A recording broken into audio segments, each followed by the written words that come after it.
Wow, we have a mama and a father with us today to share their incredible story.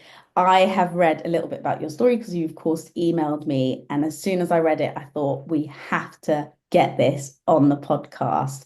So let's kick off. And I want to ask you, Holly, why were you compelled to share your story? I was always terrified of birth. Like from the get-go, I never really had positive birth stories being told to me. My mom had four pretty traumatic births. All four of her children were born in like not positive experiences. She never talked about birth, and the things that were shared were just not positive. And I think that she dealt with a lot of trauma that she never worked through. And so it was just kind of a silent topic. And outside of my mom's experiences, I really never had positive birth stories told. Like I never heard about it, I never saw it. And so I just didn't have a a good outlook on birth. Like I didn't think it could be positive. I just didn't. And so, yeah, I just feel like from my own experience being completely terrified and surprised with this pregnancy, like your course is what truly changed my entire mindset.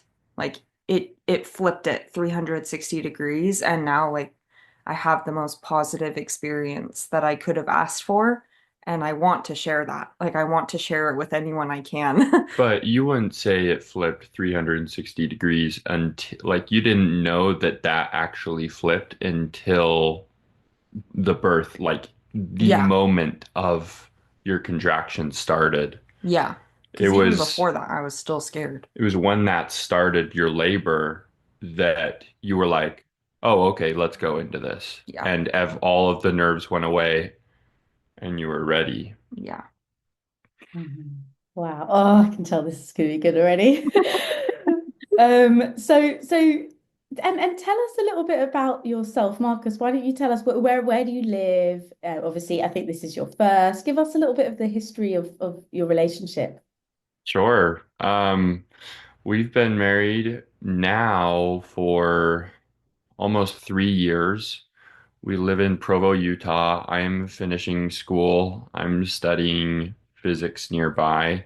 And so we're just kind of in this in-between phase where I'm about to start my career as I'm finishing. And we were not planning on having any kids at this time. But surprise, surprise.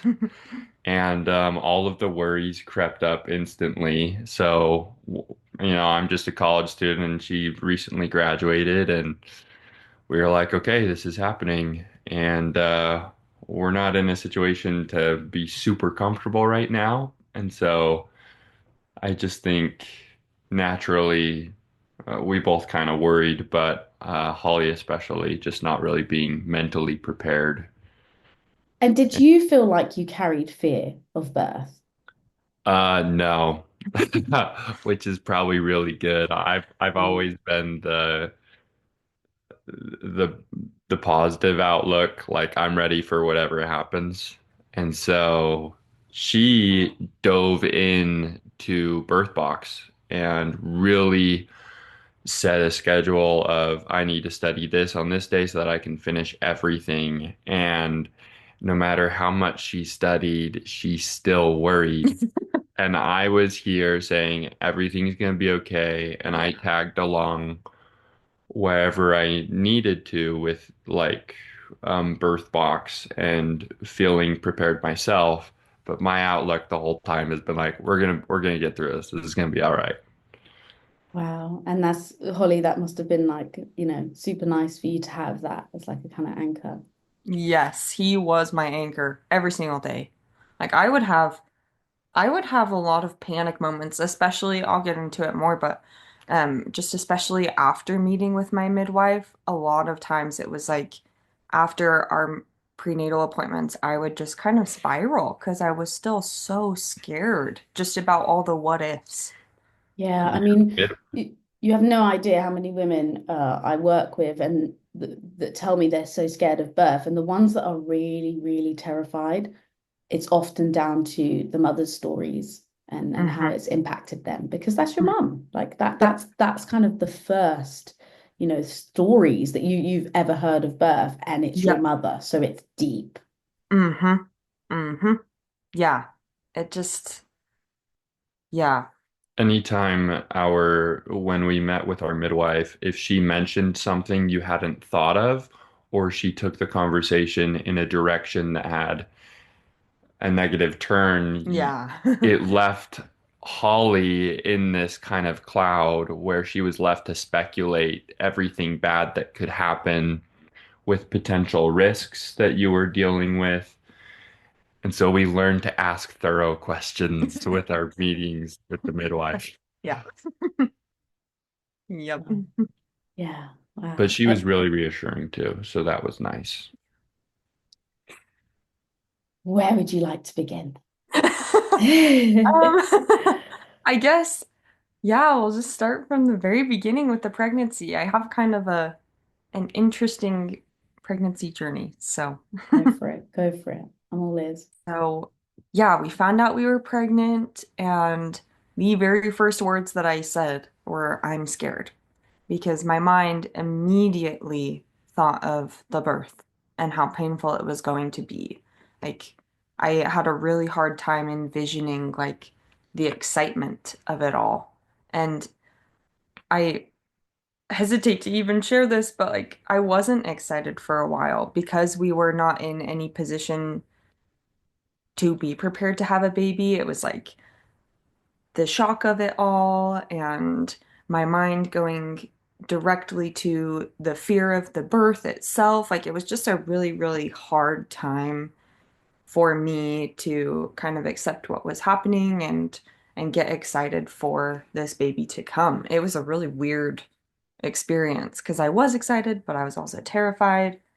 Anyways, and so immediately my plan was to have an epidural. I wanted it as soon as possible. I hadn't really heard of any other option. Like it was just like, yeah, you get the epidural. And that was the plan for me. But then at my second midwife appointment, we found out that I have a condition called thrombocytopenia, which is basically just a condition of low platelets in the blood. And platelets are cell fragments that help to clot blood. So I was told I have this condition, and because of that, I was at an increased risk of hemorrhage, and therefore I probably couldn't have the option of an epidural. At my second midwife appointment, I it just really, really scared me. And like, yeah, I feel like that's when the spirals really started because I was like, here I am, terrified to give birth. It's like still emotional because I was so terrified and I was told that I probably couldn't have the help that I was wanting from the get-go. And so from that moment, I was like, okay, if I can't have this option, possibly, I need to prepare myself. Like I have to do something because I can't let this fear just stay. Like I can't let myself just hope for an epidural and then get in there and be told no and have no other option. And so, yeah, that I don't even remember how I found your course. It was just over like an explore page or something, but the practicality of what you were talking about on your page and how you emphasized like birth is painful. There is pain involved, but we can change that. We can change our mindset. We have tools and we can feel empowered. I had never heard that message before. And so really resonated with me, especially because I knew that I was most likely going to experience all of the pain. Every pain that I could feel, I was probably going to have to experience. And so from there, It was just like, okay, yep, I think this is the choice for us. I came home and told Marcus, I found this course and I really, really feel like we need to take this. I really feel like we need to prepare ourselves. And he was totally on board and we just jumped right in. We jumped right in. So, Yeah, I kind of doubted for a sec. I was like, wait, why do we need, what are these courses about? Like, is this really necessary? Skeptical, I was classic skeptical definitely Burma. skeptical. But over time, I was like, oh, so there actually are a lot of things we can both learn and be prepared for, especially the tools. Um, you've talked a lot about how the meditations you did oh, every single night before bed, the pain meditations and breathing um, and vocalizing, those were all very helpful in helping you enter your mindset. And, those didn't take the fear away, no matter how many you did. mm-mm. But when that real pain settled in, all of a sudden you were able to enter a mindset that didn't break.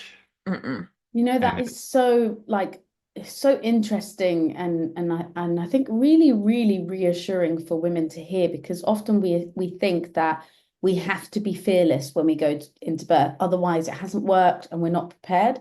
And Oh, sometimes yeah. it just takes the experience because it's almost like the anticipation of the experience is so big and that is the fear is kind of lives in the anticipation of it, right? And as Yeah. soon as you feel that first contraction, it's like, ah, okay, I'm in it now.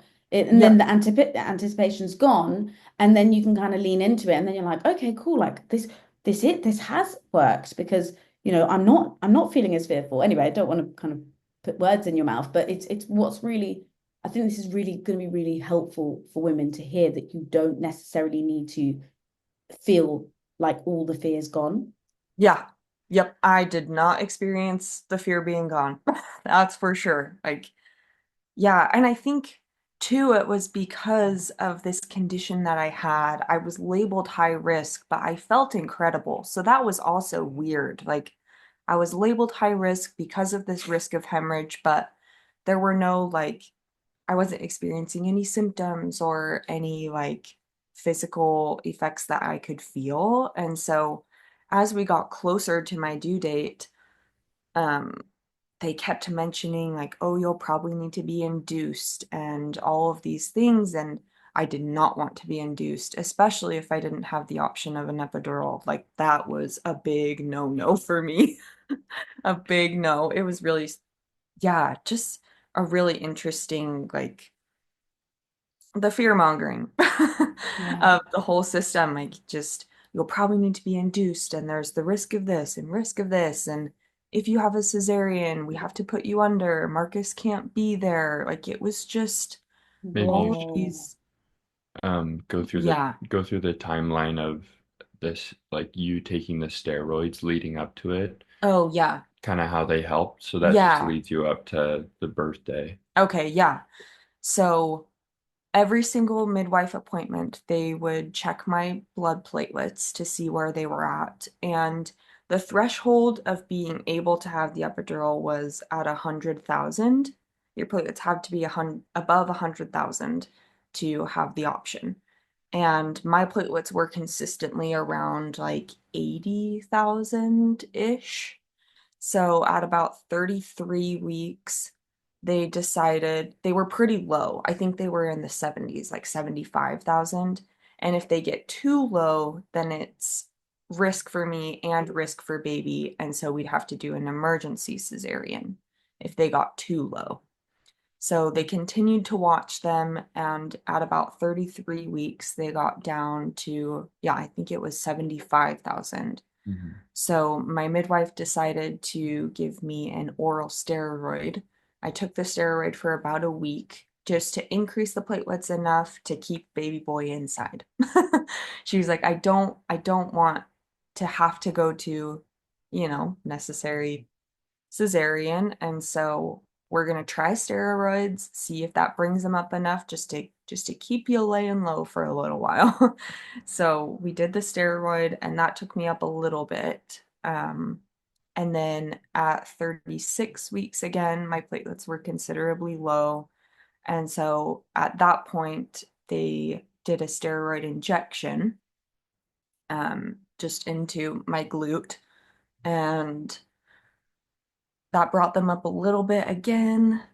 But then Um, they went back down. yeah, and so it was just like this roller coaster of not really knowing what was going to happen. And And at any moment, if you don't know you can have an epidural, like epidural is normal for everyone around us. So this is really like what are we looking at? We would yeah, love to have every option on the table if we need it in the moment. But that decision we made at the very beginning, we would go natural. That was the decision we made. And you and your course and all of those tools helped us along the way. We were like, look, if these things aren't available, we're planning natural.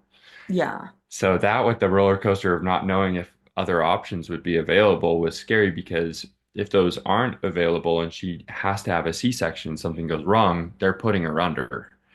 And you did not want that more than anything. yeah, So then the last week came and they gave her a last dose of steroids because they were still going down leading up to the point.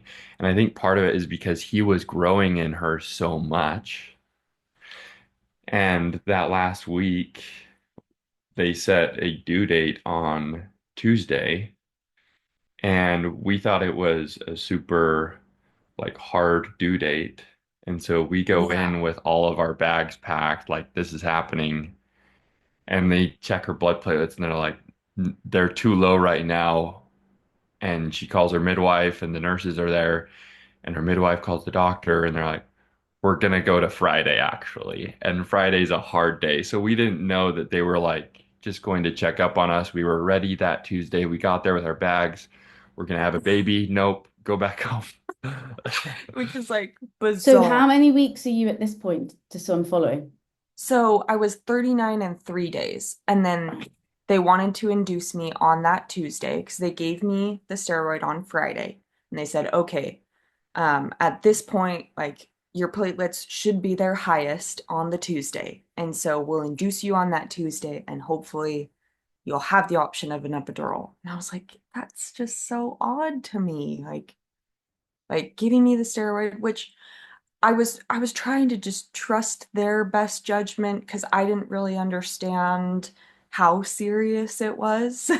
I this whole time I was like, I feel great. I feel amazing. I don't consider myself high risk. And so it was hard for me to accept that they were giving us this hard induction date Mhm. just to time everything with the steroids and my risk of hemorrhage, and yeah, it was just all up in the air. So then we get there Monday night and they check my platelets. They're still too low to have the option of an epidural. And so my midwife says, okay, on this Friday, this coming Friday, you'll be 40 weeks. And that will have been a week from the steroid.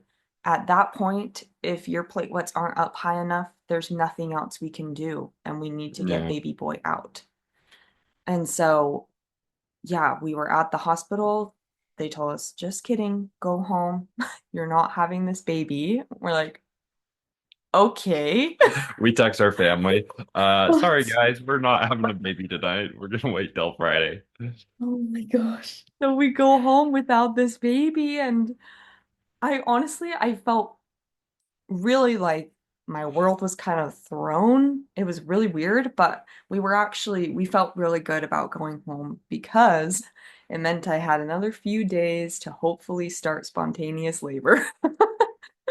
Yeah, we're I like, was just like, hopefully this please, naturally please, happens. please. And so, yeah, after that, after we came home, um, I was doing like everything I could, literally everything I could. I was curb walking all day, and I was already like doing those semi-regularly, but after that, after going home and only having 3 days to start spontaneous labor, I was like, okay, baby boy, we gotta do this. We gotta kickstart this thing because I did not want to be induced. That was if we needed it, I was willing to accept it, but if we didn't need it, I did not want it to With all happen. the complications of being induced and all of those steps, um, just the likelihood of her being in more pain seemed like that was going to happen. And if she's in more pain and she can't have an epidural, then what do we even do? Yeah, And so we wanted it to happen naturally so that she could ease into it. Um, and so there, yeah. yeah. So then Thursday morning at 2 a.m., my water breaks. And No. I just freaked out. Like, so much excitement. I was like, oh my gosh, this is happening. I like woke Marcus up in the middle of the night, like screaming because I was so Wow. excited and relieved. And I just, oh my gosh, it was just such a mix of emotions. I was so relieved and so happy, but also like, okay, this is gonna be the craziest moment of my life. And I still scared, very much still scared. Like I started shaking and I had all the adrenaline running through me. Like, okay, this is gonna happen. Was This is it like a big gush, like a movies? Yeah. yes. Yeah. Wow. Yes, I Wow. got it all over our house. Oh my Oh my gosh. gosh, yeah. But at that point, so my waters break at 2 a.m., but at that point, I wasn't having any contractions at all. I was barely having Braxton Hicks still. And so my waters broke. I'm really excited, but we were like, well, what do we do? Because I wasn't having like It's like, anything. what's gonna happen now, guys? Yeah. It was middle of the night and I was really confused when she woke me up and I was like, okay, this is really happening. And she wasn't having any and I was like, I don't think we need to go to the doctor yet. Like we can hang out for a little until you at least start feeling them. So I got another hour of sleep while she was kind of just laying there with all the nerves. Yeah, I And couldn't fall asleep. and then you said that you did start feeling them, and so Yeah. we decided to go over to the hospital. So we packed everything up and made our way there, and it's a quaint, small, one-story hospital, which we were excited about because they weren't, they didn't seem to be a super busy hospital. The nurses always seemed to be able to help. And so we were excited about that. It was really close, like a 10-minute drive. We went there and got everything settled in, and it started really slow. Yeah. So we got to the hospital at like 5:45 because I was at that point I was kind of feeling contractions, but they weren't consistent. They were just like a period cramp. So I was like, okay, we should probably go in at that point. And so we go in and yeah, we didn't even have to go into triage or anything. They just took us right to our room and we set up the whole environment. It was a really, really calm transition, which I appreciated. Um, You had music playing. yeah, it We was had a really little nice. orange light illuminating above you, like a Yeah, warm light. yeah, warm light.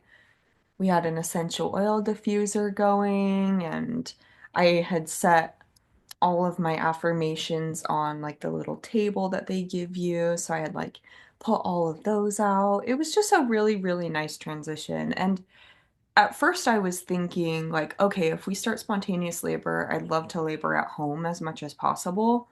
Um, that was like my plan the whole time. But I actually think it was really, really nice, like not being in my zone and then needing to transition to hospital. I think that the the decision we made to go in early was a really, really good one because then I could get into the zone in that environment. I was already there with Marcus, with my midwife.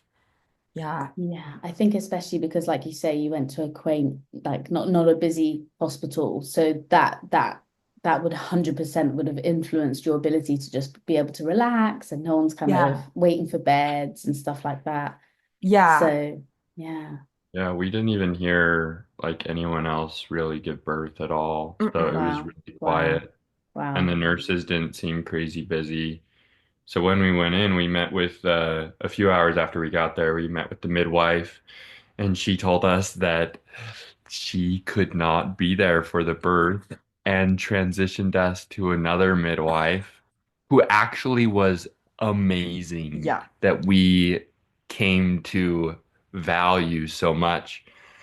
But it turns out our first midwife, her husband planned a Valentine's Day, Oh, dinner, and they were probably going to go and do stuff throughout the day. And this was the day before Valentine's. So we got that transition, but she also in that first meeting told you to eat some food, which we were really happy Yeah. about because everything we'd heard, you usually are told don't eat any food, but because you weren't experiencing, any intense labor or any sign of it at that point, she was like, "We want you to get a good meal right Yeah. now."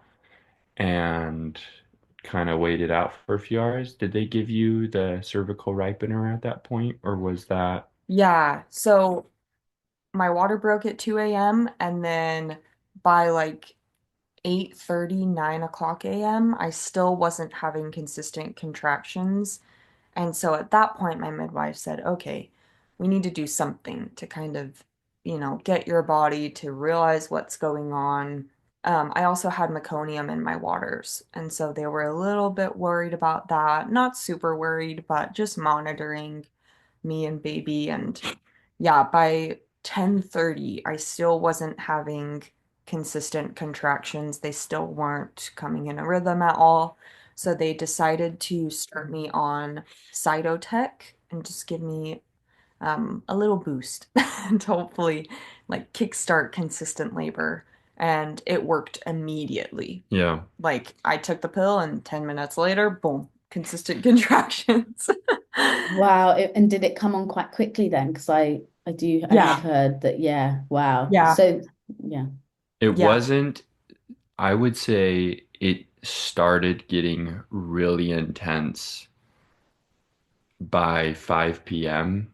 So from like 11 to 5, you were definitely in labor, Mm.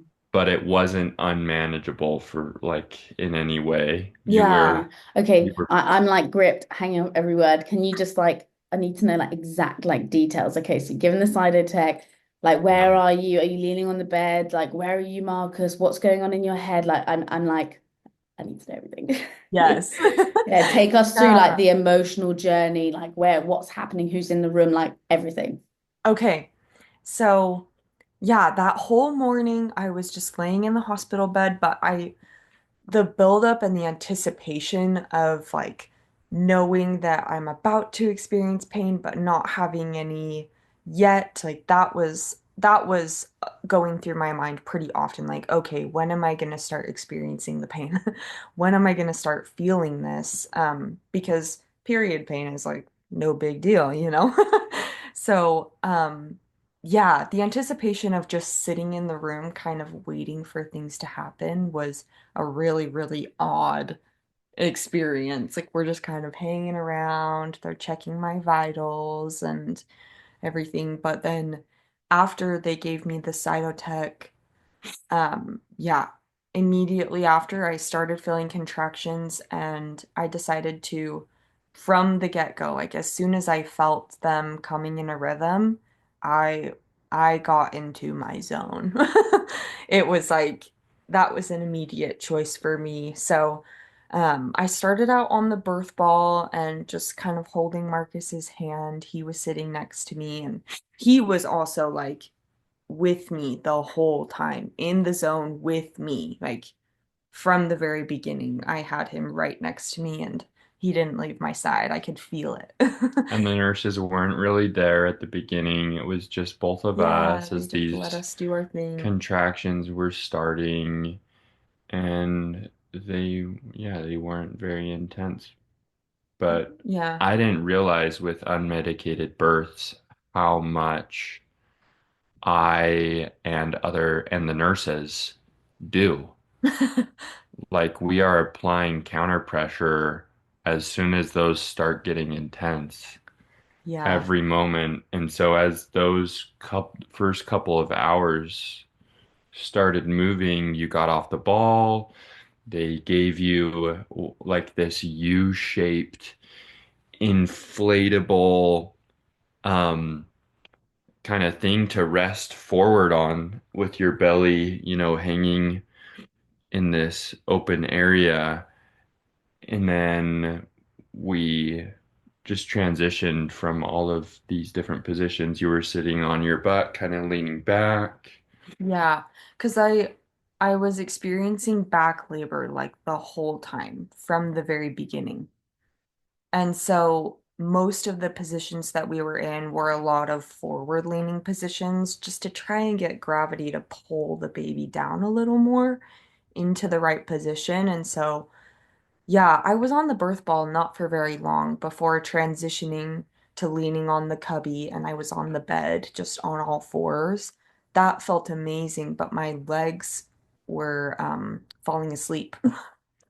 They kept falling asleep. And so, yeah, and the back labor was just awful. It was just such a painful, It painful always made you experience. uncomfortable. So Yeah. every 30 minutes we were changing positions. Yeah, just trying anything. Just trying to move me around, and Was baby back to back? Sorry. he was not back to back, but he was like angled to the right still. And so Okay, so I just think that applying that pressure. Yeah. yeah, Yeah. yeah, yep. And so um I yeah, from the beginning, Marcus was applying counter pressure on my back quite a bit to try and relieve the pain.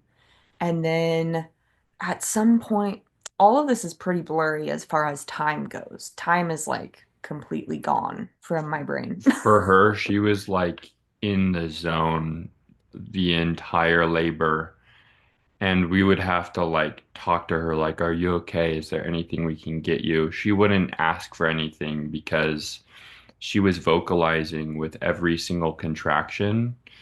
Yeah, And from the beginning. that started off really simple vocalizations, like just these basic moans each time. And things started ramping up and they got a little louder. And I think it started getting really more intense when we went into the bathroom and went into the Yeah. tub. When you got in some warm water, allowing your muscles to relax, that was when those contractions and your vocalizations, because that was my cue, is these are starting to get intense as your vocalizations are getting louder. And our midwife at that point stepped in, our new midwife, and she was very reassuring. She Wow. was saying, "Good job," Hmm. and Mm. letting me know where to put counter pressure. And that she came in just as soon as it started getting intense while you were in the bathtub. Yeah. Yeah. Because with the birth sounds as well, like as doulas, midwives, we know so much about what's going on through the sounds. So it's like, it's beneficial for you in terms of pain relief, but it's also a communication tool. Like you picked up on it, Marcus. You can feel where the woman's at and what she needs through sound, right? It's an Yep. expression. Yes. Yes. And I will say your course too was so helpful in helping remove that barrier of being afraid to make noise because Yeah. after those contractions start, and that's like the one tool that I have is that vocalization. I had no reservations about making noise at all, which was so nice. Yeah, and it's helpful to know that it's a tool rather than thinking, oh no, oh my gosh, I'm not controlling myself because I'm not being Yeah. quiet. Yeah. Yeah. Imagine trying to stay quiet. Nope. No, impossible, right? Yep.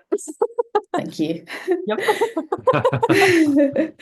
And Marcus, what so Holly's in her zone, which sounds like amazing and beautiful, and I kind of want to unpack what it really means to be in the zone in a moment, but where are you at? Um, honestly, I'm still myself. I'm still like, Right, right. okay, we're here. Things are getting more intense.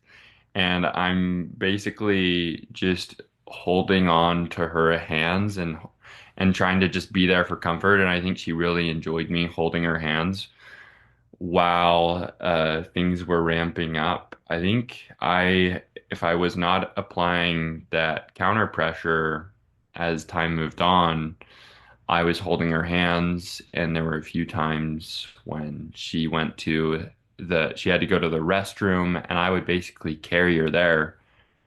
And sometimes we would have to like stop halfway through while she was having a contraction, just stand there. And I was trying to hold her upper body as much as I could to let, her kind of just ease softly into that contraction and not put so much weight on her legs.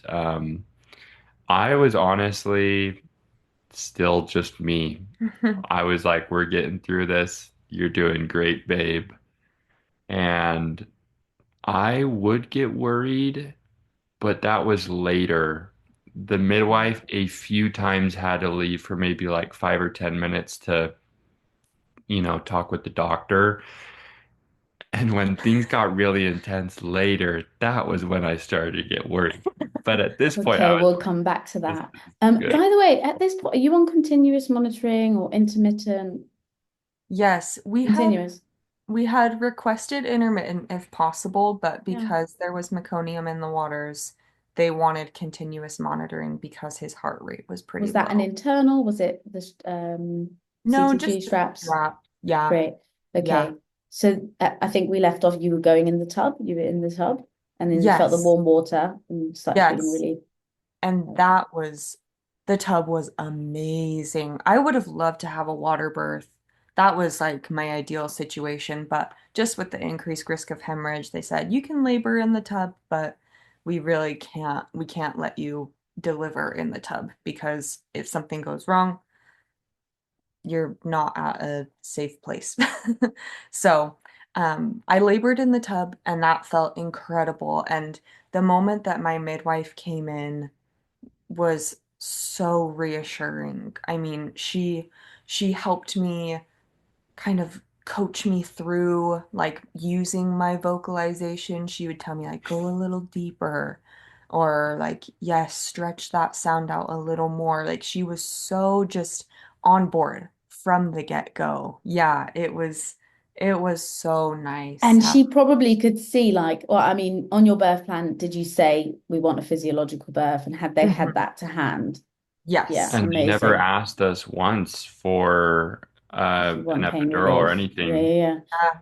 Because this is something we didn't mention. At the start, the anesthesiologist came in to Oh us yeah.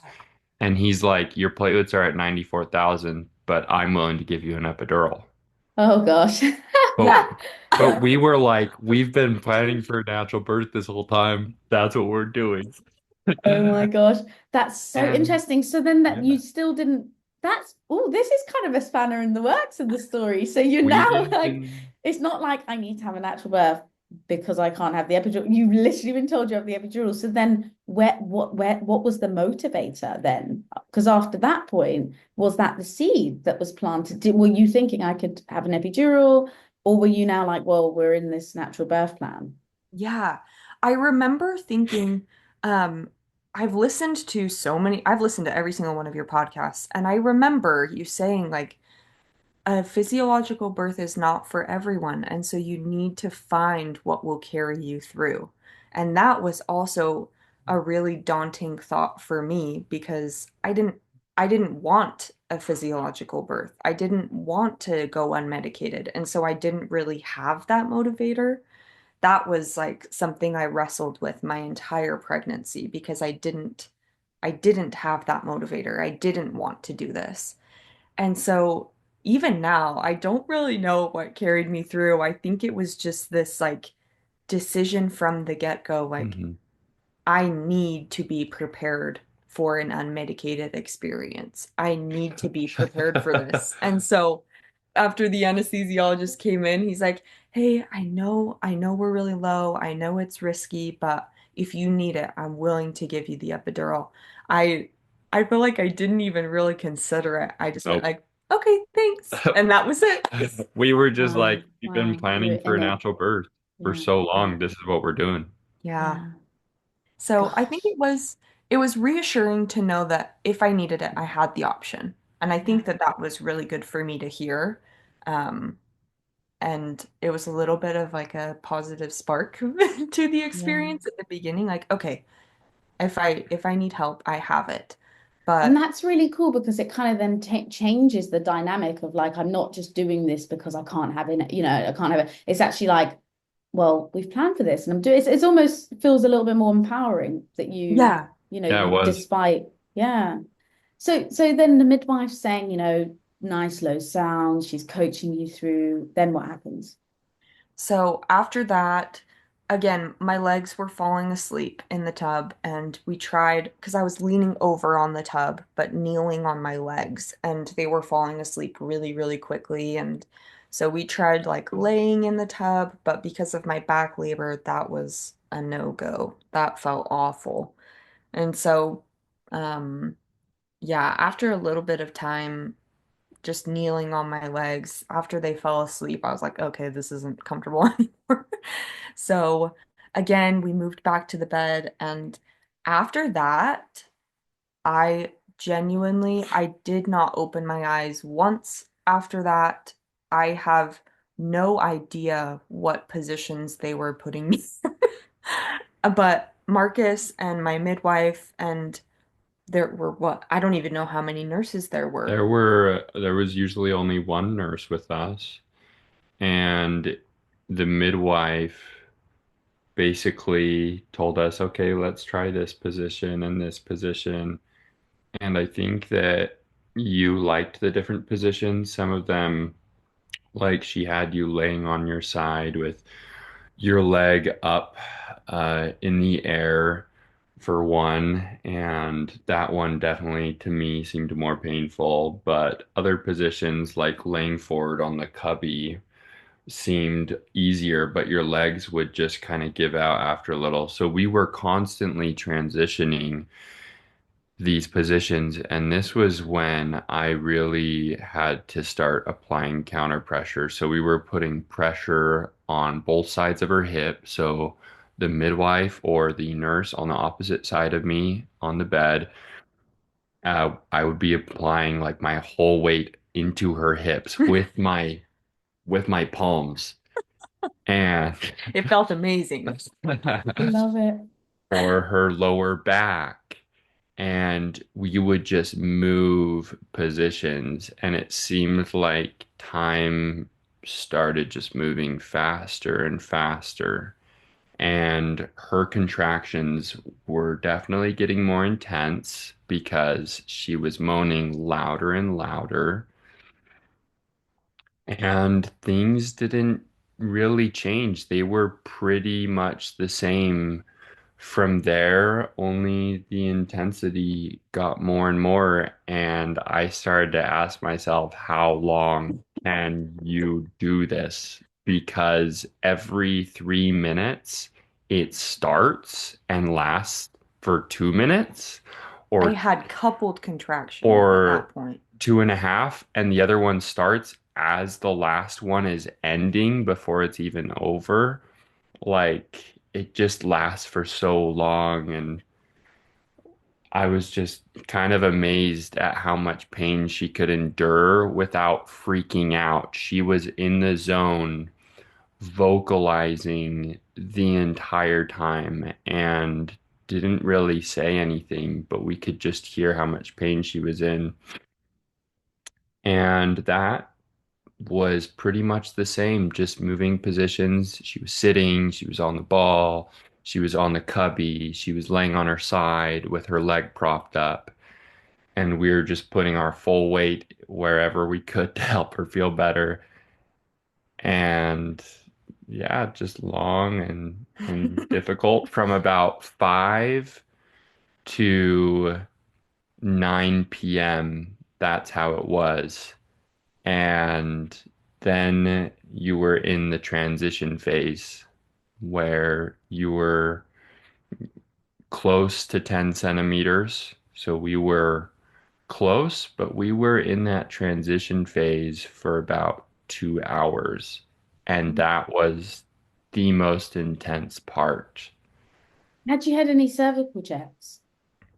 Not until about 9 p.m. And So, you were told, um, at that point, I can't remember why she wanted to check, but I think She did one cervical check when when you had moved out of the tub.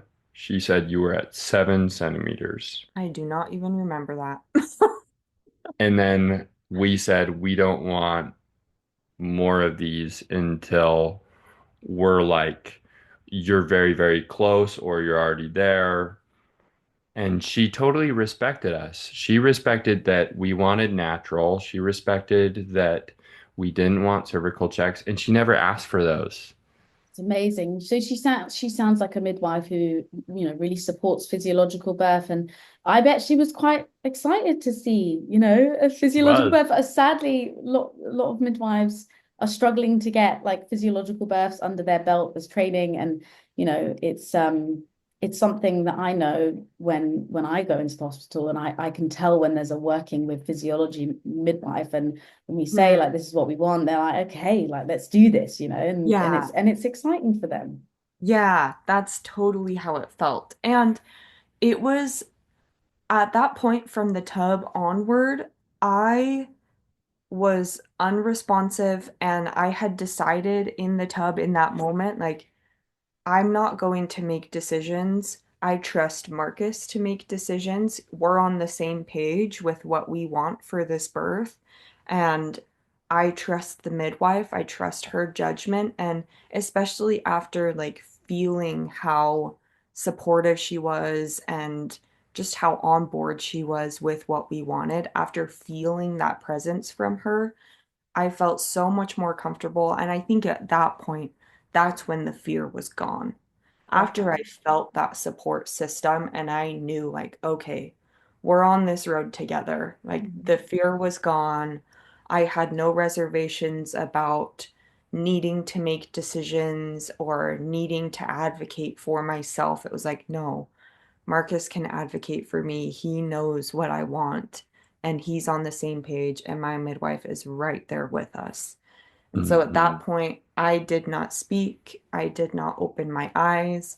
They were picking me up and moving me. Mhm. Like, I was just, I was, boom.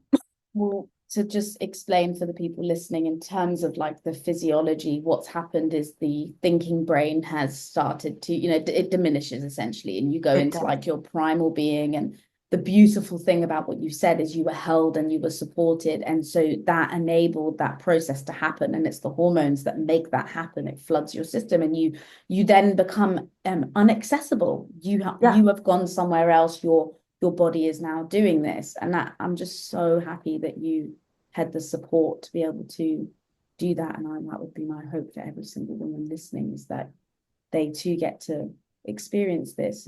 And the fact that you were able to drop into your body like that is just incredible. Yeah.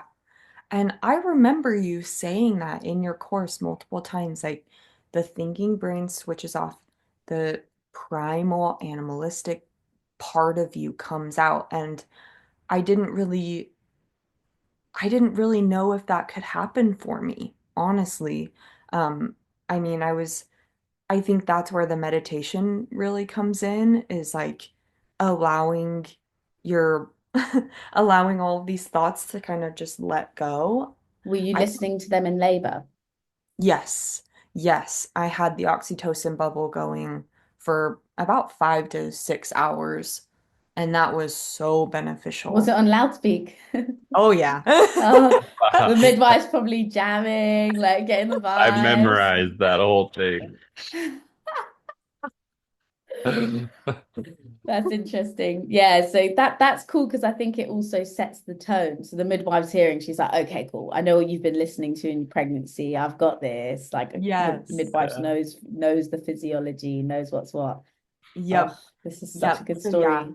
it really was just Things. it was just so nice to experience my body. Like it wasn't a conscious decision that I made, like, okay, turn my thinking brain off. Allow these thoughts to not come anymore. Like it was just again, like you were saying, like this rush of hormones came through after I felt supported, after I knew like, okay, I can let myself go. And then it just happened. It was just like such a natural experience and I can't really explain the zone. It was like a different, like a mental reality. It was just a completely different reality that I was experiencing that I don't think you can describe until you're in the moment. Yeah, You really like can't. while you were going, so there were about 2 hours where she was in this transition phase that were just so brutal.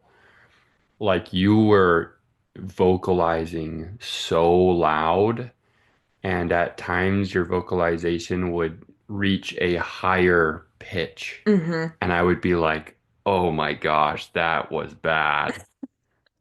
And they would couple, and the midwife would leave for 5 or 10 minutes. I'd be like, "Ooh, how are we gonna do this?" And she would come back, and I'll just tell you, her presence was so reassuring at that point because that was when I started to fear how much pain is too much. How much can you take? But after 2 hours of doing it, and the time really started to pass by quick. After 2 hours, she she wanted to kind of check on her, like, "Are you close?" And so we were like, "Okay, yeah, like we've been through a lot. Let's check and just kind of see." Because at that point, I remember her asking me, Holly, do you feel the sensation to push? I think she could tell. And at that point, I was like, I just nodded my head because I could feel it. It was like this an unresistible sense of like bearing down. And my body was pushing, but nothing was really happening. And so at that point, Marcus and her decided, okay, let's check her real quick. And I was at 9.5 centimeters, but I had a cervical lip.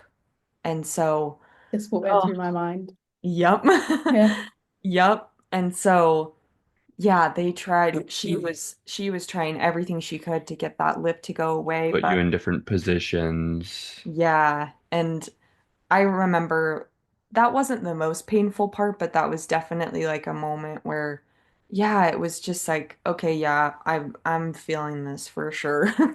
And And the midwife also, at that point, it's kind of difficult because they can give you Pitocin, but if Pitocin makes your contractions too intense and that cervical lip rips, she said you would be gushing tons of blood because there's a lot of blood flow, you know, around your cervix. And so after a while, we decided to do a tiny bit of Pitocin, like the smallest dose possible, because we did wait after discovering the lip for probably 30 minutes to see if anything would change.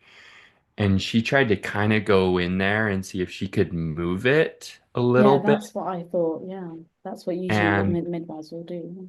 and that didn't really work. It was pretty stubborn. And so after 30 more minutes, she suggested we can put you on the smallest amount of Pitocin, and it might just be enough to push you over the edge and really get that pushing involved and get this lip out of the way.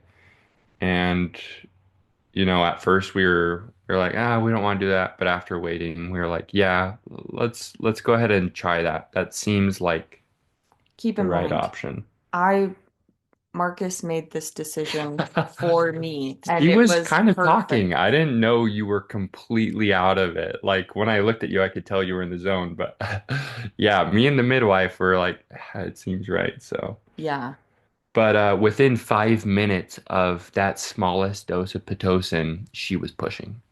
I was ready. And this is crazy.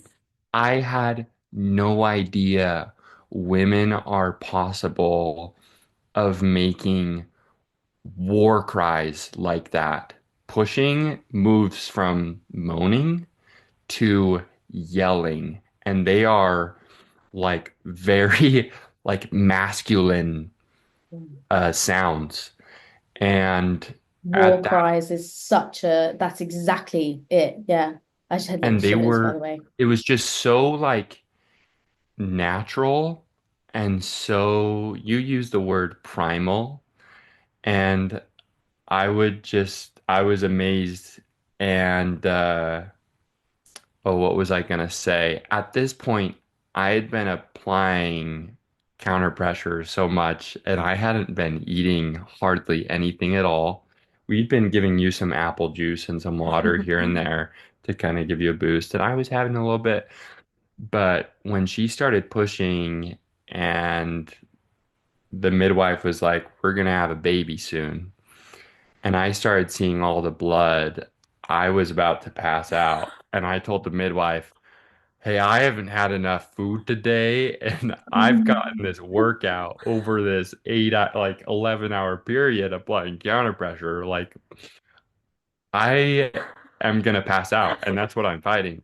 So I laid on the bed between her pushes, like reviving myself, breathing, and then every time she started pushing, I would wake back up. I would like stand back up, and the nurses were helping her, and the midwife was in front of her getting ready to have this baby pushed out.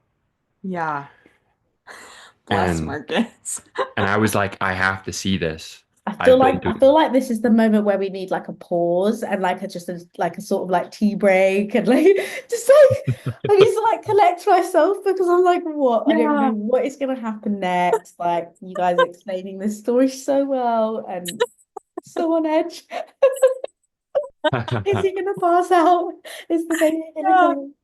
And this is the one moment during my entire labor where I remember I heard Marcus say, I'm about to pass out.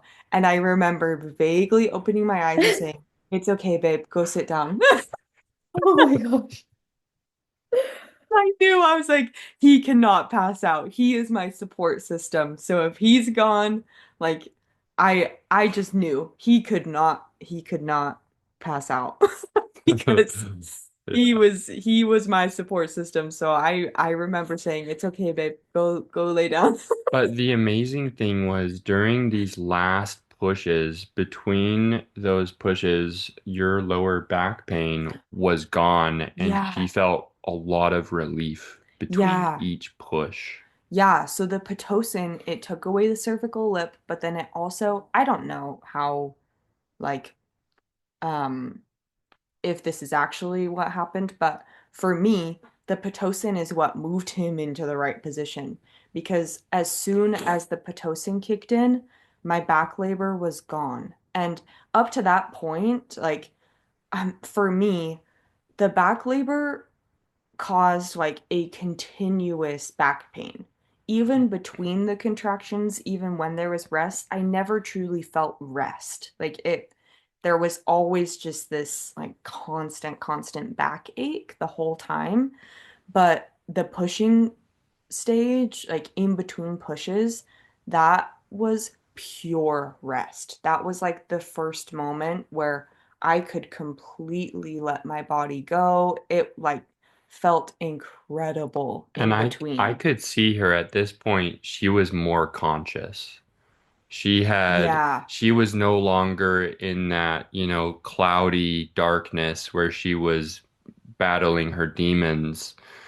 She was at this point alive, conscious, Yeah. Yeah. well between Well, if you contractions. think about the physiology, it's like the adrenaline spike, which brings you back in the room because obviously you need to know that it's safe to give birth. Yes. So that's the adrenaline pulls you out of labor land. That's what we call it, and Yes. then you kind of come back into more awareness. And because also there's there's a baby that needs to come out of you. You're not going to be like, it's just like Yeah.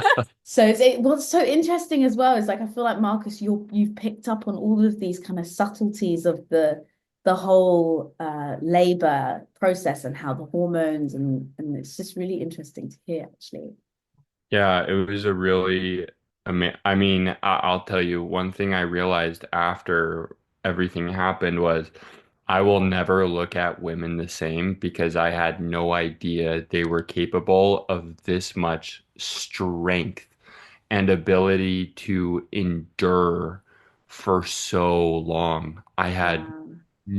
I had always heard, but when you experience it, it shifts your perspective of what women are naturally capable of enduring. And so, yeah, so I learned a lot in that process. It was amazing. And this was the point where, he was coming out and the midwife, she was trying to help Holly while this was happening and help her open up. And we saw the head, and the midwife was like, Holly, do you want to see his head? And Holly was like, no, I don't want to see his head. She's like, no, I don't want to see it. Okay. And like I said, I was feeling like I was going to pass out. So when she was resting, I was resting. When she was pushing, I was up and looking at, I need to see this. And there was it she pushed for 30 minutes and the baby was out. So it was very, very quick. But there were these last moments where we started seeing his head. I know. You, you gotta, you're jumping. I'm jumping too fast. Well, let me know if you want me to stop.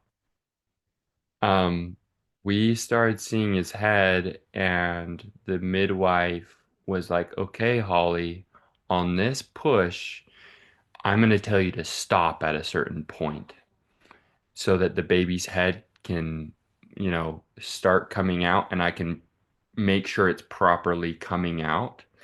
And so Holly starts pushing. The midwife's like, "Stop, stop, stop." And I was like, I don't like, how do you stop your push? It's like a Yeah. natural thing that happens. So that was really And you're odd. feeling compelled to push too. Yeah, so that was weird. I don't, So I could like she did it, I hold think, my so that she breath. could get a good grip on him and make sure he came out the right way. And that's, what happened. She got a good grip, and the next contraction came, and his head comes out, and then moments later, his shoulders and the rest of him all came out at once. Yeah. And I Wow. watched it, and it You was watched it. amazing.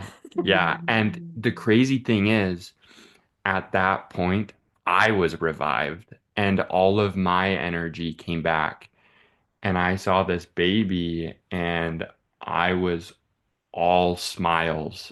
I couldn't take my eyes off him. I was just like, oh my gosh, this is my son. And I was just Mm. looking at him, and they put him on your chest, and that was very interesting because he was all purple and he was trying to breathe, and they were kind of shaking him a little on her chest to try and help him open up his airways and his lungs and get that first breath in. And we heard that little scream and he cried for a moment, and then he stopped and he was just observing everything around him for the rest of the night.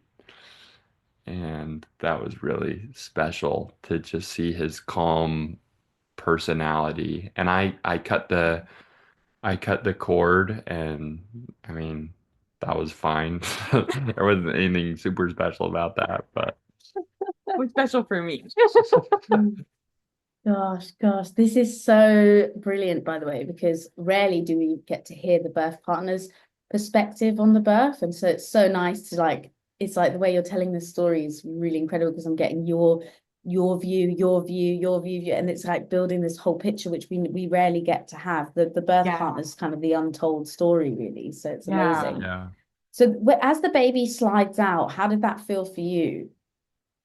Um, it, I feel like I was still somewhat in this labor land per se. I was not like completely conscious and like, oh yeah, my baby's coming out. But the pushing felt like 2 minutes. Like it felt Wow. so fast So to fast. me. And I think too, because it was the first set of moments where I was feeling relief, like the pushes weren't really painful for me. And I wonder if it's because I'm experiencing so much pain at that point that like the pain kind of just turns into like Some women don't find pushing painful, so I was the same. I didn't feel it just wasn't painful at all, really. Yeah. yeah, Yeah. Yeah. yeah. It was just like a yeah, just this sense to bear down, but it wasn't painful for me at all. Um, and I will say too, there was a moment right before hitting 10 centimeters where I could tell Marcus says the transition was the 2 hour period where I was stuck at 9.5. But I do remember right before they gave me the Pitocin, I I remember thinking like, okay, I'm having these thoughts come to me and I think this is my transition where I started thinking not that I couldn't do this or that like yeah, that I wasn't capable of this anymore, but I do remember thinking like I don't know how much longer I can do this. I don't want to keep doing this. I remember those thoughts coming in like I do not want to keep doing this. I do not want to experience this any longer. But I told myself, do not say those out loud because the moment you say them out loud, you will start believing that. And so I kept Mhm. those thoughts entirely to myself, and I think that was for good reason. It was good. It Because was for good reason because I was thinking the same thing. Both of you both just like, how long? This is so hard. yeah, Oh uh, gosh, this is but just amazing. but then the pushing felt so fast, and Was. I felt the ring of fire, that's for sure. That was a very interesting sensation, but again, not painful for me. It was just like really intense. That sensation was. But yeah, once he came out, it was just, What's the first thing you said when you came out, if anything? I didn't say anything. Mm, I didn't say anything either. I was just smiling. I was Yeah, yeah. just it was like a euphoria so almost. happy Just to see him. And Gosh. after, and the midwife, sorry, the midwife was like stoked. She oh, was like, that was amazing. Do you know how Oh. strong you are? You just Oh. gave birth naturally. Like, we were like, this midwife's like kind of crazy about this. Yeah. Well, I wonder how many she sees, right? Gosh, that's yeah, And she thrives off of this natural birth. Like, she was like, you are one of the strongest women I've ever seen. I'm so happy I get to do this for my job. And we were yeah. like, no wonder she was such an amazing influence because we just saw all of her passion yeah, at the Yeah. end when when when he came out. She was just yeah, so stoked. Um, Wow. yeah. yeah. It was incredible. What a story. And I think the thing that stands out to me most is just the transformation that you went on, and it's going to be so empowering for women to hear that you can go from scared to prepared and really confident. And even if you still feel fear through your pregnancy, don't worry. Like you can go in, you can still have an amazing birth. And it sounds like that fear melted away as soon as your labor started. Yep. Yep. And I But that's think, because you did the work as well. Don't, yes. it's the And Yeah. I always talk about the meditations because that's where it's like the subconscious work and all those deep fears reside in the subconscious mind. And so you trained it, and sometimes it's hard to know if it's worked until you're there, you know? Yes.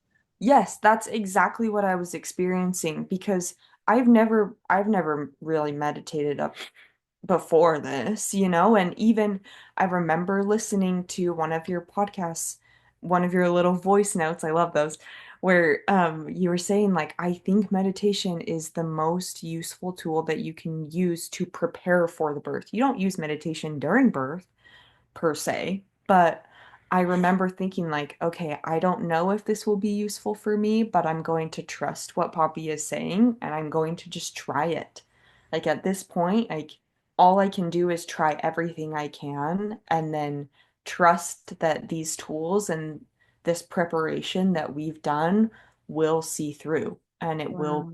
help us. And you did those meditations every single night before Gosh. we went to bed. When we were in bed, you listened to a meditation every single night and just kind of went through it, and you were consistent with it. And Yeah. you Yeah. really, like, she really put the work in. And when I say nothing could reassure her, I mean, like, she was like, okay, yeah, I understand this stuff.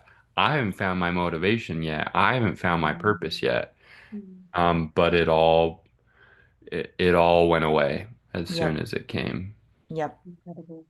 And can I ask how, because it's so strange, but most of the people that find their way to me are from the US. It's really cool. But how comes did you think, oh, maybe I shouldn't learn from like a UK educator at all, or not really? No. No, in fact, I from just the little things that I've heard about like the differences between just perspectives of the medical system from the US and the UK, I didn't really have like any reservations at all from taking your course. Like that really didn't cross my mind. I It don't, was just your yeah. personal perspective that really, I don't even remember the specifics, but I remember in a few of the podcast episodes, we would listen to your podcast and hear other stories when we were driving to family or friends. And I remember thinking like the European slash like UK system with, with like pregnancies and how the doctors or midwives deal with it sounded better than the US. I remember just kind of hearing what like the treatments they had and everything, and I was like, dang, they probably have it better off than we do. Hopefully we have like a good situation in our hospital. Hopefully there's a tub, which there was that you could be in, for instance. But yeah. Wow, gosh, this has been wonderful. I guess maybe my last question would be to you, Holly. What would you say to the woman who was in your shoes, terrified of birth, listening to this, maybe feeling a bit more hopeful? What would you say to her?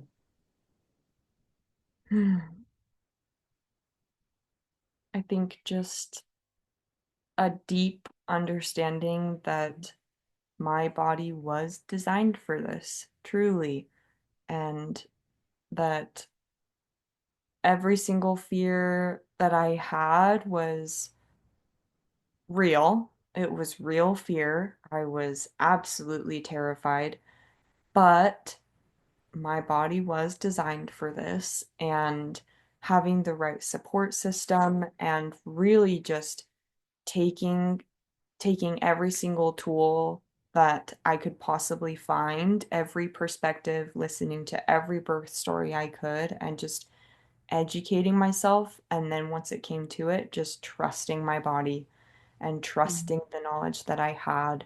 And trusting your support team, because there were times, and I love that about your story, is that you did accept things like pitocin and the side effects, which for your story really sounds like it, at those moments those were the things that you needed. And so I think that's a really reassuring message to the people listening, is it's not just about having a natural physiological birth. It's about having the right birth for you, the way you feel empowered and strong, and that can be won with Yes. with support, with an epidural, with, an induction birth. It's not about trying to have just that specific type of experience. Yes.